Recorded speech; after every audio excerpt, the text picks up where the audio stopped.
इनके क्या नाम है? इनके नवाज शरीफ, शहबाज शरीफ। नवाज शरीफ, शहबाज शरीफ, तो ये तो 4-5 है। नवाज और शहबाज तो सिर्फ 2 लोग हैं। कौन कौन से इसमें नवाज शहबाज है? ये सब एक ही नाम के हैं ये। अच्छा, ये सारे एक ही नाम के हाँ जी, हैं। तो इसका मतलब ये नवाज और शहबाज कुर्बान होंगे क्या? इंशाल्लाह। तो इस तरह तो फिर जरदारी या इमरान खान भी कुर्बान हो सकता है? नहीं, इमरान नहीं हो सकता। इमरान नहीं हो सकता। वो दिल में है भाई। वो दिल में है। हाँ, वो वजह दिल क्या में। है? वजह उसकी मोहब्बत है। इमरान खान की मोहब्बत है। मोहब्बत है। इमरान खान जिंदाबाद। इमरान खान के नाम पे पूरी मंडी हम हाजिर कर सकते हैं। इमरान खान के लिए क्या कर सकते हैं? मंडी का माल भी दे सकते हैं सबको। इमरान खान के लिए। अच्छा, आप कह रहे हैं कि इमरान खान दिल में है, उसकी क्या वजह है?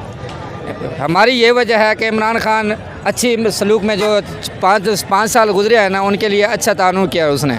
आवाम के साथ किया है, हमारे साथ किया है। उसके अलावा जो भी है ना, हम सब के दिल में है। इमरान खान के लिए क्या कर सकते हैं? हम सब कुछ कर सकते हैं। इमरान खान